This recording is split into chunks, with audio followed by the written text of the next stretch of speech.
This is the London Fintech Podcast, brought to you by your host, Mike Ballerman, bridging the worlds of suits and t-shirts, of finance and technology, bringing you insights, stories, and inspiration from the golden age of opportunity and innovation happening in London right now.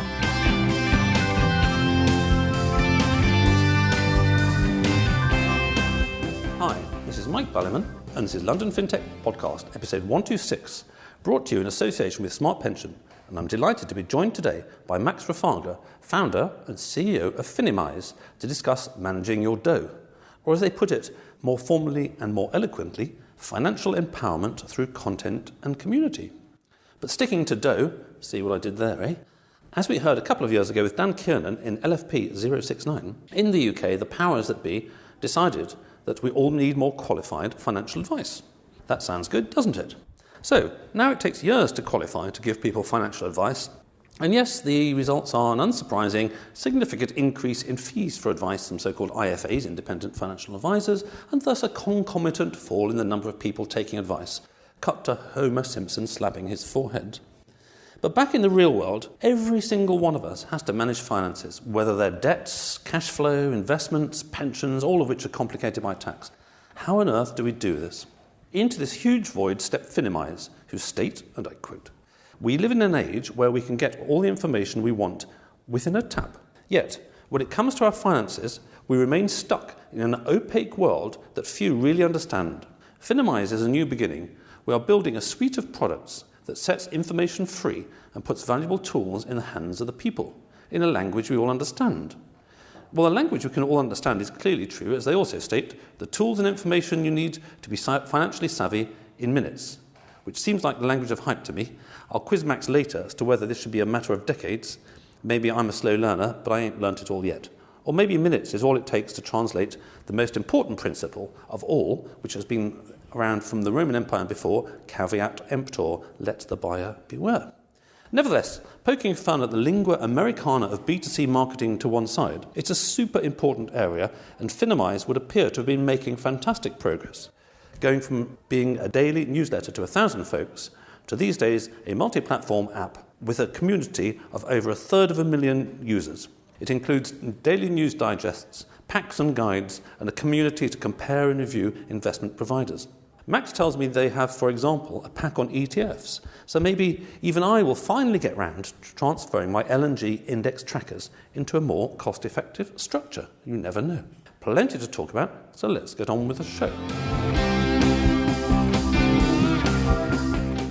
Hi Max, thanks for joining me today. Hi, thanks for having me. So, we're sitting in London on a manky day, and one of the things I was quizzing you on was the pronunciation of your surname, as you, like me, have got a relatively unique surname, although as you're slightly younger than me, you haven't spent as many times on telephone calls over the last decades trying to spell out your surname one letter at a time, while people don't even understand the English alphabet. So how come you're Rofagha? I think people know the story of how I'm Ballerman, which is that my great-grandfather, silly man, left Switzerland for England. Oh, really? I didn't Yes. know that. Interesting. Via America. He was on the Golden Gate Bridge in San Francisco when it opened, and he passed through England and sensibly moved on. But less sensibly, my grandfather had fallen in love at the time and stayed behind. So, yes, I could be living somewhere nice and sensible with a proper government by now. Where in Switzerland is he from? Or was he from? The German part. I think there's quite a lot of Ballermans in Zurich, otherwise I don't meet any outside my family. Very nice. Do you meet many Rofaghas in London? No, I think actually, if I remember correctly, I think there's only one in the world. Oh, you're the one. I'm the one. Brilliant. But you're not the only one who's asked how to pronounce it. But yeah, basically I'm half Iranian by background, which is not very apparent when you look at me. So I'm half Iranian, half German, originally from Berlin. I always say I left the city before it started getting cool and hip, which is when I graduated from high school. When was that? That was in 2006. But yeah, there's only one Rofagha, because I think, this might be totally wrong, but I think in Iran they only started having surnames something like 150 years ago. And Rofagha actually means friend in Farsi. And so I must have had very friendly ancestors, I guess. Oh, excellent. Right, so moving on, it would be very nice to get diverted into Iranian and Persian history, and probably very educational, given that, especially in America, there seems very low awareness of the not entirely positive influence that America has had on Iran. But let's put that to one side.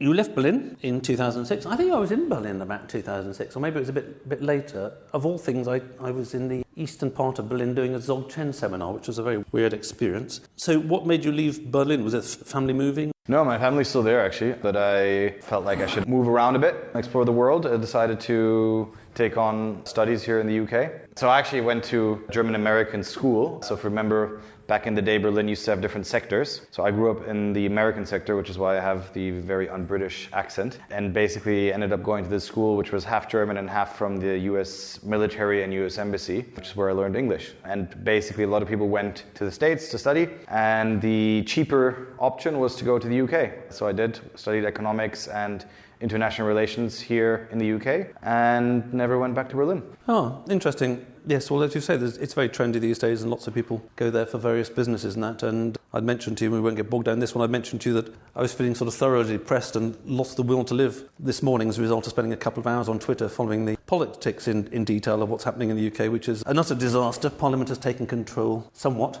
from the executive for the first time since 1642. And in 1642 we had a civil war. Equally in Germany, I read over the weekend that Merkel is preparing for a recession. So it's not super happy days there either. Yes, well, I was thinking this morning when I was making myself a cup of tea that for a long time, and I do mean a long time, maybe a decade or so, I've been predicting revolution before 2050 on the basis that society is getting increasingly split between the kind of French Bourbon elite of vast wealth and the rest of the people who are struggling. And coming back to financial education and all this kind of stuff, you know, if you're a kid these days leaving university, you've got massive debts, how on earth are you going to buy a house? And all this kind of stuff. So I've been forecasting it for some time. And going back to the EU, I did one 3 years ago with Giles Andrews, just after we'd left, and we were talking about what might happen. And as I mentioned at the time, I didn't vote in it. I could see reasons for and I could see reasons against. But I've become very strongly democratic in the meantime. And the most important thing, I think, is that the government and parliament need to follow what they say to the voters. As far as I'm concerned, the manifesto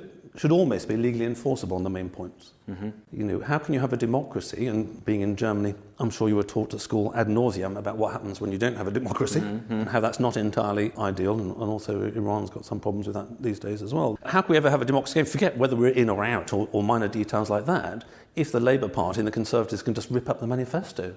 Who's going to vote for anyone? And you're going to get to extremism. So anyway, sort of very stressed about all that, and actually just coming in on the tube I was reading a review of a book called EU the Fourth Reich, which is interesting actually because doing random stuff at school, my history, O-level as it was then, GCSE as it is now, actually started in 1870-71 with the Franco-Prussian War. Actually it started with 1866 when the Germans fought against Austria and won. And this book was dating it back to then in terms of Bismarck's plan for a greater Europe. And I'd always been aware at the back of my mind, but not very much, that the Nazis had the plan for Germania for the greater Europe. Of course, they put in plans about how they would rule it. And they were ruling it for quite a while before they took on Stalin. And that's a sort of depressingly similar. And in terms of how it all works, then actually I see the connection back to the Holy Roman Empire, when Germany was many states and all that, but had a lot of influence at the time. The Holy Roman Empire being notoriously not holy, not Roman, and not an empire. Anyway, that's all sort of stuff to one side, although it does, of course, relate to fintech. Does it? It will be absolutely very hard to develop your app if people are sort of burning down the streets and all this kind of stuff. This is true. Anyway, so you came here, and at the time it was a sensible country. And at university, you say you did sort of economics and other such useful things. So how did you convert from having a degree to actually working in the real world, which is a very relevant matter given my elder daughter's about to try and do that. And one suddenly these days as a student wakes up because your entire life has been in the education system and you focus and trained to be good at education and you've got really good at that. And then you suddenly start thinking about interviews and you turn up thinking it's a bit like moving to Mars. I know nothing about that world. Yeah, I think university, I always joke, because not totally true, but I could probably write everything from my university degree onto 2 pieces of paper. And so I think it teaches you much more how to think and how to structure a problem, how to sort of lay out assumptions and how to test these assumptions, etc. But I think, as we were talking before this recording, I think a lot of it also involves just memorizing random things and then forgetting it literally the second you leave the examination room. And so I think, does it prepare you for the real world? In certain respects, yes. In other respects, not really. And I think finance is a great example of that, where it doesn't really prepare you at all, in my experience, having studied economics and being kind of clueless when it comes to what to do with your own money. So I can definitely relate to what you're saying about your own experience there with your family. So what was your transition then? So one day you'd finish your finals, go, oh, that's my degree in education done right. What should I do now? What did you decide to do then? I kind of had a bit of experience in a bunch of different industries.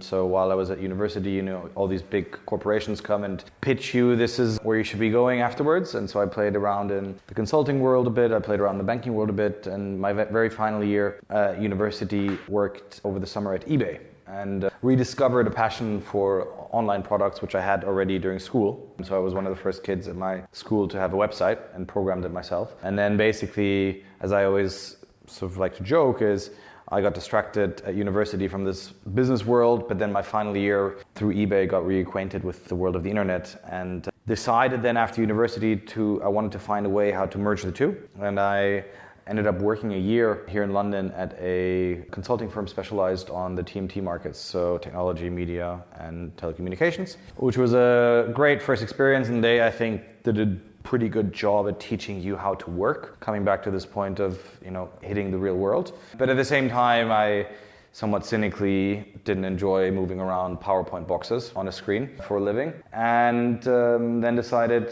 to start a company. And did that with a couple of friends in a very random location in Zurich in Switzerland. So you went back to Mein Vaterland yourself. And then what led to the inspiration around founding Finimize, which I think you founded, 3 years ago? Yeah, so roughly 2.5 years ago, we started. It was a very personal experience, really. Essentially what had happened was that I was in my mid to late 20s. I was putting money aside from my salary onto a savings account every month. As I was approaching 30, and I was talking to my parents, they would always say, hey, you need to start saving up some money. Took that to heart. And after putting money aside every month, one day woke up, looked at my savings account, and I realized, fantastic, I have some savings. And the immediate follow-up question for me was, what do I do with these savings now? Because I knew, looking at the interest rate that I was getting on my savings account, that inflation was actually higher. And so I knew I was losing money in real terms, that much I did remember from my economics degree, and I had to do something. When I started thinking about it, I wasn't a total layman. I'd heard of all the different things from ETFs to robo-advisors, etc.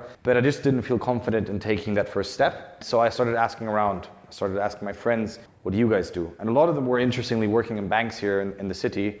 And what I came to realize was that while they were able to build really complex financial models for their gigantic client base, they weren't able to answer very basic financial questions about their own finances. And so then I figured I'm just going to get professional advice. At the time, couldn't afford a financial advisor, so went to my retail branch, sat down with a banker there, and after she asked me a list of very generic questions, she laid out all the brochures onto the table, and I noticed that they all happened to have their logo printed on it. And so I thought to myself, this is actually a sales pitch for their own products rather than you trying to genuinely help me. And I was pretty annoyed and frustrated by that experience. And I went back home and started looking online. Are there solutions out there that could give me independent and holistic financial advice? And I simply couldn't find anything, and started to realize as I was digging deeper and deeper that I wasn't the only one with this problem. Someone who has savings doesn't know what to do with them. In fact, 86% of people in my age bracket actually save each month, but they keep more than half of their savings in cash simply because there isn't a suitable way for them to get financial advice. And that was really the foundational story for Finimize. So like I say, born out of a personal frustration. Which is one of the best ways to form a company, of course, because one can sit down and do the kind of MBA-ish thing about analyze the gaps in the market in this kind of bloodless way. But I think the felt sense of, I need this and it ain't there, is so much more real. So coming on then to the gap in the market, maybe just you can sort of narrow down my contextualization a little bit to your area of focus. I mean, you mentioned investments there. I preambled this by talking about everything I could think of about finances, debts, mortgages, blah, blah, blah, blah. Have you been focusing at Finimize on investment? Yeah, so I think our overall mission is we want to empower our users to become their own financial advisors. And I can get into that later, why we picked that as a mission. But that doesn't say investing, that means overall financial. And the reason why we started with the more investing focus is because we realized that that's where a lot of people start to think about their finances and start to take action. We actually built a prototype when we first started of a holistic financial planning platform. And it would tell you, okay, so first you need to build up an emergency fund. This is how you do it. This is how you should think about it. And we even calculated it for you. We linked up your bank accounts, everything. And then sort of one of the very final steps was investing. And what we noticed was that people would sort of nod and say, yeah, emergency fund, yeah, retirement, auto-enrollment, yeah, cool.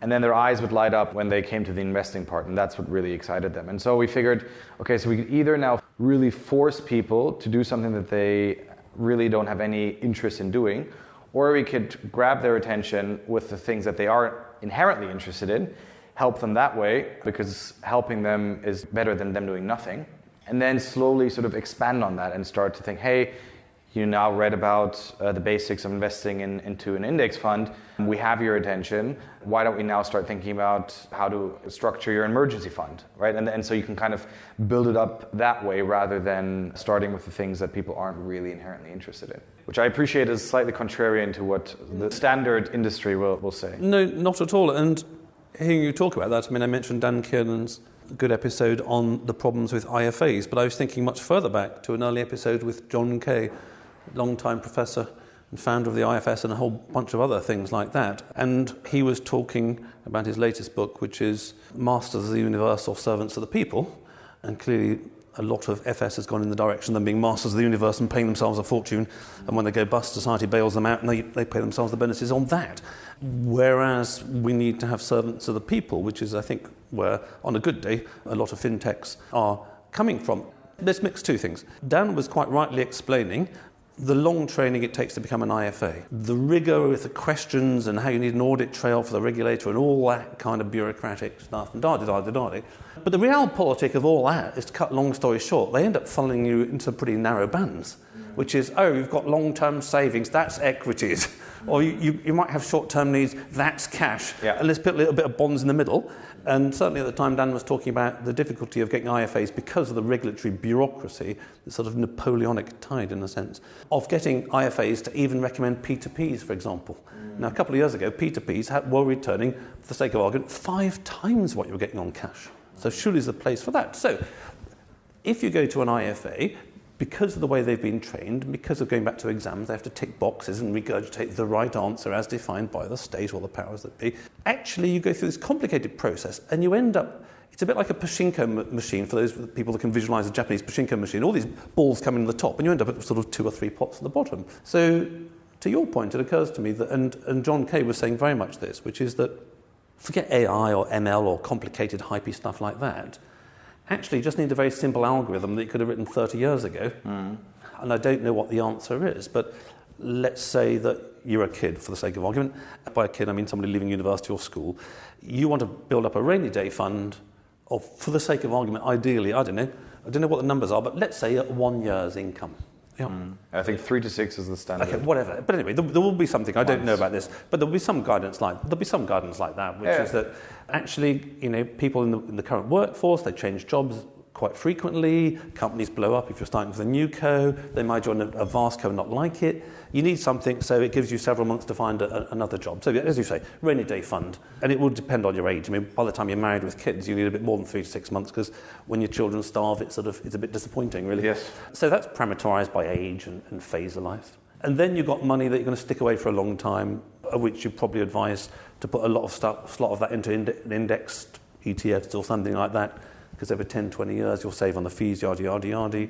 You've then got that's a bit boring. I want to invest some money in, I don't know, Cedars or Finimize just for the interest, or Brewdog, because actually I really care about these things. I'm putting my money to things that care and trying to make the world a better place. And before you know it, it's not that complicated to have an overall schema, is it, really? No. I mean, I think 2 things. So let me draw 2 analogies here, which I think are helpful. One is, when you have a cold, you go to the pharmacy, you don't go to the hospital. And we think of ourselves as building the pharmacy. So a lot of people have comparatively simple financial setups. So, if you're not married or even divorced, you don't really own property yet. I mean, you're really just dealing with cash. Then it's a question, how do you structure that cash in the most effective way? Once you then have your second divorce and your 5th house, then obviously it's a bit more complex, and you might have children as well. And then I think there's a totally reasonable place to go to an IFA or to any kind of financial advisor and And at that stage, it also makes economic sense for you to do so. But I think the vast majority, and this is often referred to as the advice gap, the people who have between sort of 10 to 250,000 in investable assets, A, it doesn't make economical sense for them to go spend money with an IFA, and B, as you say, it's not rocket science for a lot of these people. And then I think the second analogy that I like to always draw is to the travel industry. So years ago, if you wanted to book a trip, you'd have to go into a travel agent bureau, you would sit down, they would frantically type something into a keyboard, stare at the screen, and then an hour later would tell you, great, this is the trip, this is how much it costs, and I'm going to pocket a little commission for that. Then you had Expedia come along, and pretty much all they did is they took the screen, turned it around, and now you can directly look at the screen and book the trip, and you don't need the travel agent anymore. And I think something similar will happen in the financial advice space, because at the end of the day, you're dealing with information, and adding complexity and opacity, as the industry has been doing, is my core belief, is just simply not sustainable in today's age of information technology. And these information barriers will be breaking down, and you will have a similar experience as you now have with Expedia. And so I very much agree with your point, is there are formulas, there are best practices, and it's our job now as an industry to help inform and help educate the end client or the end consumer to do it themselves, rather than try to find the best way to pick an extra pound out of your pocket for my own sake. Yes, which is pretty much coming full circle from John Kay's advice several years ago, and he's certainly older and wiser and more experienced in these things than me, which is that, in essence, there are at a core, for the sake of argument, half a dozen life situations. You're a penniless new ex-graduate with huge debts and all that, or you're a sort of middle-aged podcaster and the kids have sort of mostly disappeared, and you've got to sort out the pension, or you say you're pre-married and post-married, and one can sort of indicate those. And hearing you speak, the other thing that occurs to me, given that we're talking about universities and that, is Peter Thiel, for whom I have a lot of respect, great entrepreneur that he is, he's always banging on about the sector that is most in need of a revolution is education per se. You sit there at your university listening to some bloke bang on about the money supply and interest rates and showing you some curve or something. Yeah. By definition, he's very unlikely to be the best person in the world at that. These days you have to pay an absolute fortune to go and listen to somebody stand out and regurgitate stuff. Well, why? When we've got this internet delivery mechanism, and I can go to YouTube and I could probably find something that's downloaded 1 million times that will tell me about the money supply and whatever, which is far better. So this whole education system, even zooming out from financial education, is, I think, massively ripe for disruption, can be done far cheaper and far, far better.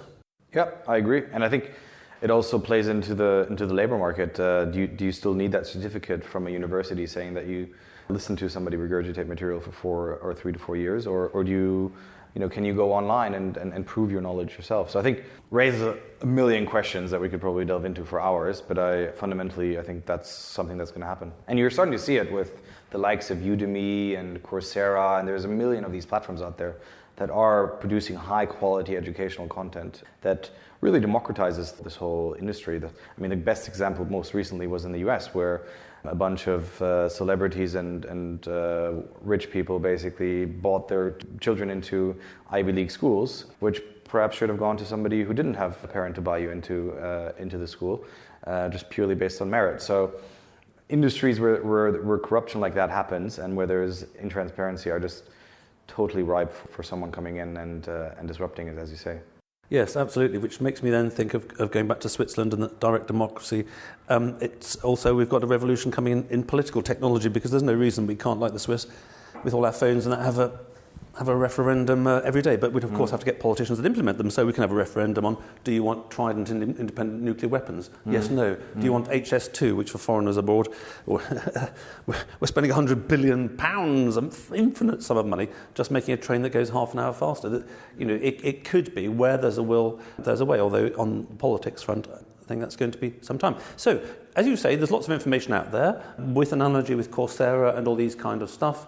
You can go and sign up 1 million courses to teach you to be an entrepreneur or things like that. And I think I did 1 or 2 of Seth Godin's, actually. Much more useful than anything you'd ever learn at university. So as somebody involved in the information and education world, as a kind of gatekeeper or filter or someone trying to do structured content for people, as I always say, the great thing about the information age is that there's lots of information available, and the terrible thing about the information age is there's lots of information available. Yep. Yeah. So if you go to Google and type Brexit, you can sort of quite happily sit there depressing yourself for months on end. But it's very hard to know what is good and what is bad, and the mainstream media and other gatekeepers like that say that they're good, everything else is fake news, yet they push for years on end complete bullshit about, Russians paying for Trump's election and yada, yada, yada, complete fake news, or the Covington story, or many, many, many others. So, Bitcoin's another example. I mentioned a couple of years ago, students at UCL were busy investing their student debts in Bitcoin at 18,000. What can possibly go wrong? So, how does anybody of any age approach this problem that there's lots of information out there, but you need to find the good stuff and you need to distill it down in investment? One thing I don't want to be bashing universities. I think they do have also a lot of positive sides, so it's not all bad. But I think when it comes to practical knowledge, that's an area where we can improve. And I think to answer your question, what I can say for us at least is one of the things that we really embrace when we try to produce educational content is that we don't expect people to one day wake up and decide, oh, I love finance and I want to dedicate my life to finance. We accept the fact that it's, for a lot of people, not everybody, for a lot of people, it's a fairly dry, dull, inaccessible topic. And they're not going to sit down for days or hours, for example, on the weekend to learn it. So they might be willing to give you a couple of minutes while they stand at the bus stop or while they stand at the tube station. So it's our job as a company to find ways how to feed information that is, on the one hand, conveying a lot of substance. It's easy to convey something quickly without substance, but you need to have substance, convey that in a very effective and efficient manner. We like to describe it as like producing snackable content that fits into your daily routine. And so one of the things, for example, that we're very strict about is when we produce our news, for instance, we always say the maximum reading time has to be 3 minutes. It can't be longer than that, because we embrace the fact that that's how much time people are willing to give us. And so if you take this sort of consumer point of view first, and not perhaps this typical teacher point of view where you say, okay, I'm going to teach you everything now, sit down for the next week, I think that's when you start to see there's different avenues that you can employ to convey this information. Audio is a great example, and you're now starting to see this surgence of podcasts coming up all over the world. And audio is a really nice way to, as you know yourself, to convey a bunch of dense information that people can then consume while they're driving or while they're doing their chores at home.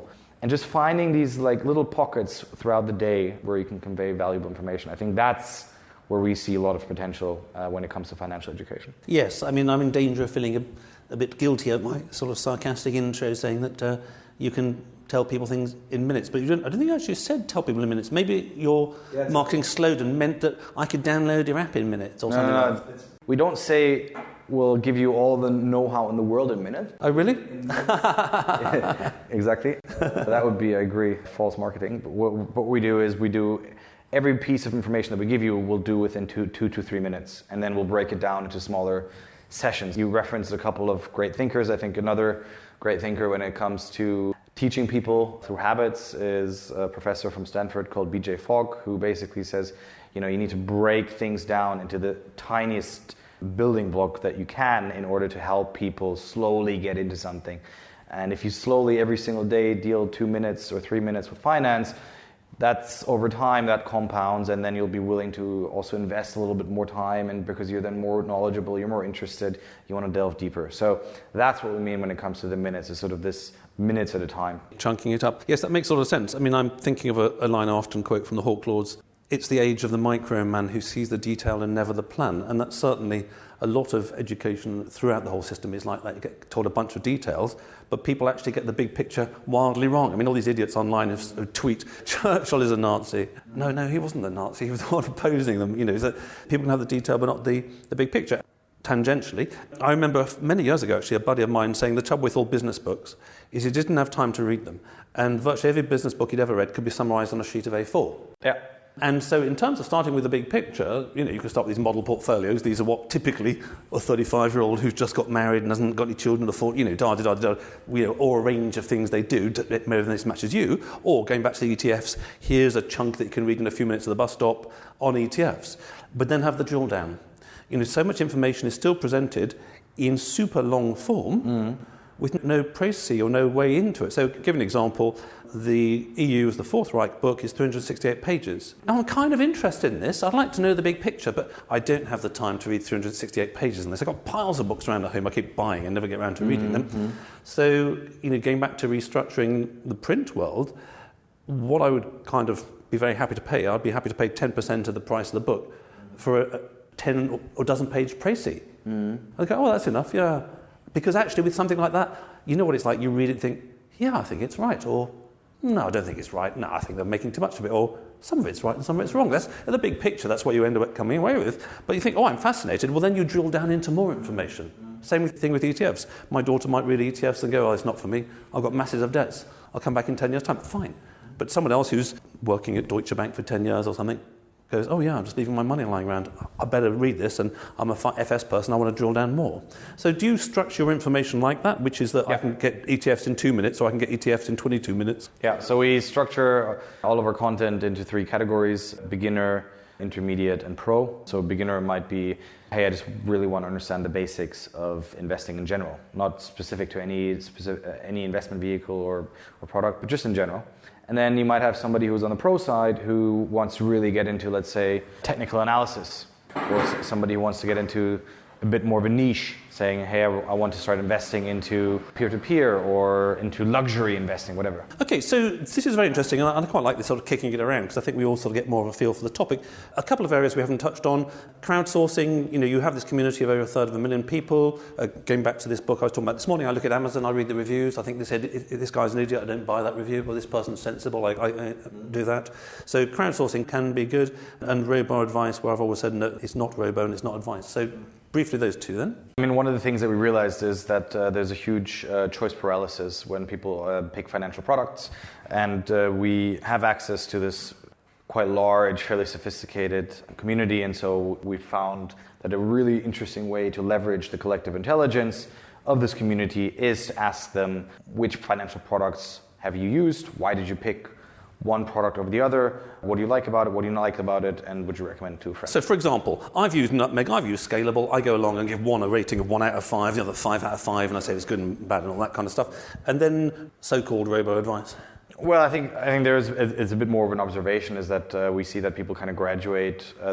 They use robo-advisors as a gateway product, and then oftentimes they then understand, okay, it's investing in a range of ETFs or a handful of ETFs, and then they want to save the fee themselves, and then they kind of graduate into buying their own ETFs and picking their own funds. I personally don't really have a view on which one is better. We generally don't have any stance like that, but we provide both of the pieces of information to the end consumer, and then they can make an informed decision. And going back to you learning kind of American English, although you've learned English in the meantime, which is good news. We don't talk about sidewalk. It kind of means a different thing over there because of how the sort of regulations work. Over here, advice is advice. They don't give advice. They can't give advice. Anyway, so before we wrap up the show, I'd like to thank all the listeners out there. I hope you aren't struggling too much with your finances, what to do with your debts, what to do with your assets. Maybe Max can tell you in a second how you can download Finimize and maybe how they can help you if you are. I also like to thank my brand partner for the podcast, Smart Pension, who are fast, secure and free.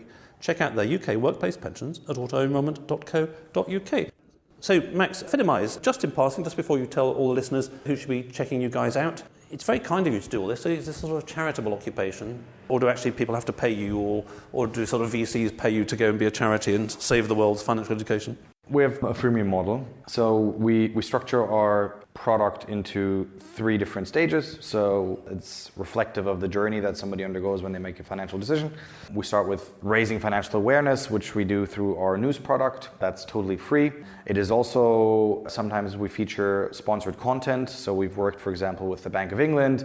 We've worked with, here in the UK, Investec. And if there are any listeners out there who would like to partner with us, we're always very open to co-producing interesting content that would, on the one hand, help our audience understand an area of expertise better, and on the other hand, would allow you to also build up your brand awareness. The second piece along the journey is building out financial understanding, so helping people evaluate what are the different options available to me and how do I think about them. And there we launched a product called Finimize Packs. It's in our iPhone app. The underlying idea was that you take a very complex financial topic, you break it down into 5 sessions, each being 2 minutes, and you can read it or you can listen to it via audio on the go.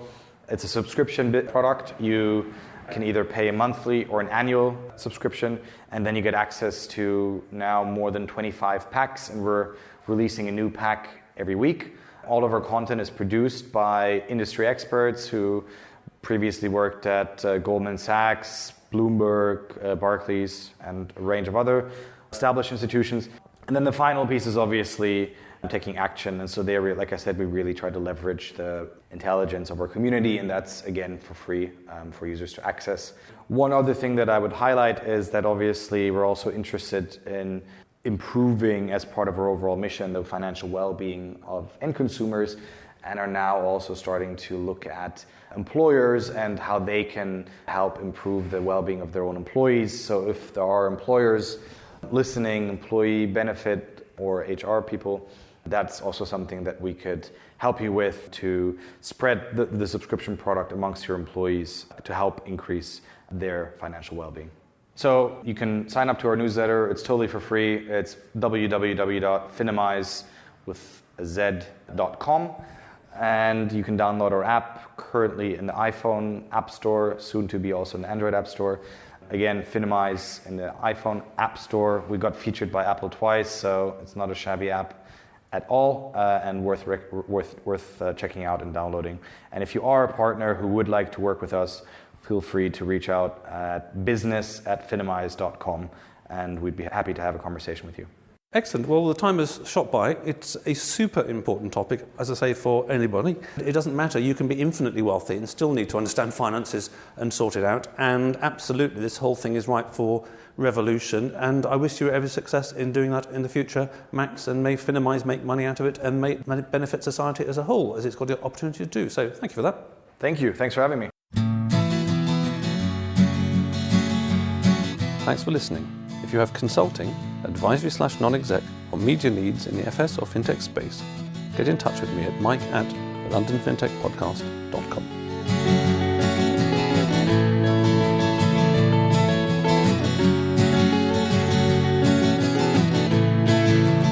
We could sit in a bender all day, watching the firelight dance, watching the firelight dance. We could walk in the mountains before dawn, watching a happy moon ride, watching a happy moon ride.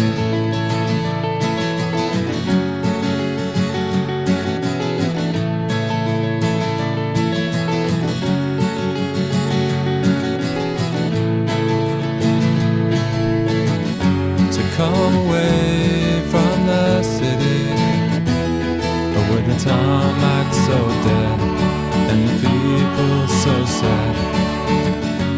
Come away from the city, with the faces so grey, with the pain of the everyday.